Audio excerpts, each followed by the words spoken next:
everybody. This is Mr. Andrews from Fenville Elementary School, and thank you for welcoming me into your homes or wherever it is that you're watching this today. Together, over the course of the next couple of weeks, we are going to be reading one book for our one school, and it is 8 class pets plus 1 squirrel divided by 1 dog equals chaos. And this is because March is reading month, and together we are going to read and make our way through this book. So I hope you enjoy and join us each night as we read our book.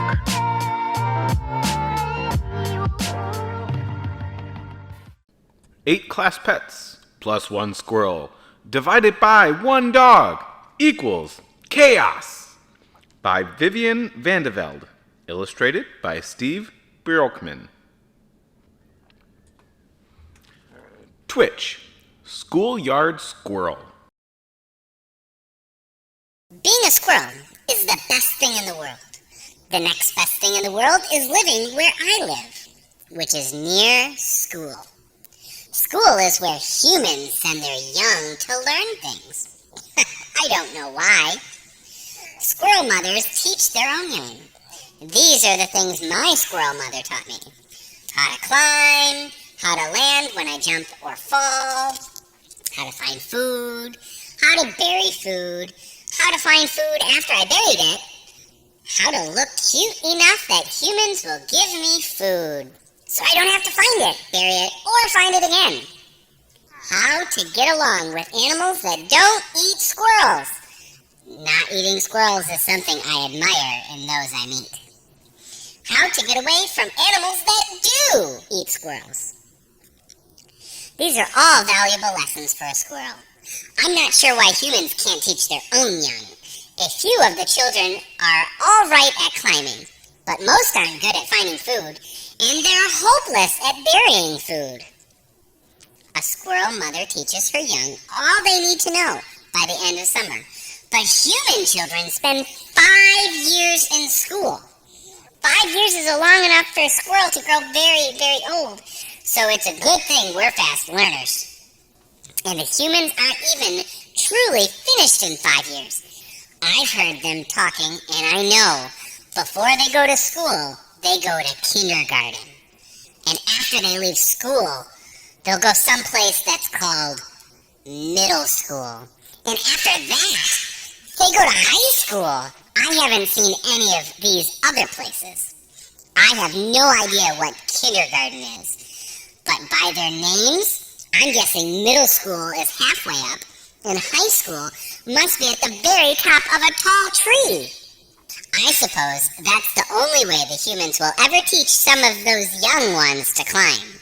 But school and the yards around it are a good place to live.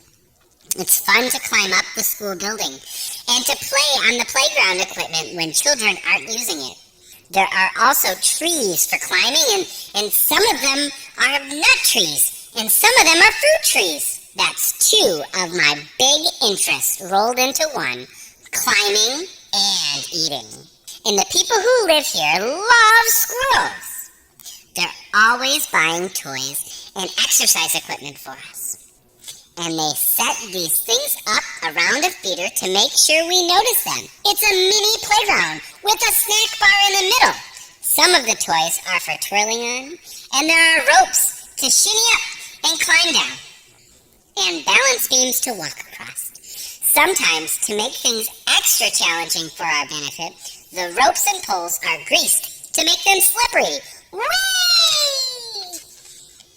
It's very considerate of people to give us these jungle gyms so we don't become fat and lazy, like, for example, the groundhog.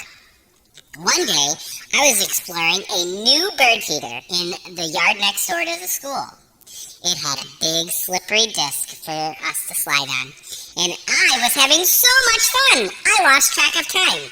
Then, I realized that the air had turned cool, and the shadows were growing long. Evening is a dangerous time of day because certain creatures who are not squirrels and who are not fat and lazy groundhogs start thinking about dinner. Some of them start thinking of a meal that involves squirrel. I looked up, and there was an owl, and she was flying straight at me, as though I was the main course of the snack bar. All I could do was start running in a zigzag pattern to try and confuse that owl. I didn't even notice the dog who was napping in the front yard. Now, it's easy to point a finger or a paw and blame, but I say, if that dog didn't want me running over his nose, he shouldn't have had it resting on the ground between his paws. But anyways, the next time I knew, the dog was chasing me too. He ran so hard he broke the leash that he was supposed to hold him to his yard. Luckily, one of the humans who works at school had left the door propped open. I noticed a big banner that said, "Welcome!" This is the same banner that tells the children school is open after the summer. Someone was obviously telling me school was open for me to escape from the dog. Didn't I say that people here love squirrels? So for the first time in my life, I ran into school. That owl veered away and flew off into the evening. But the dog followed me in.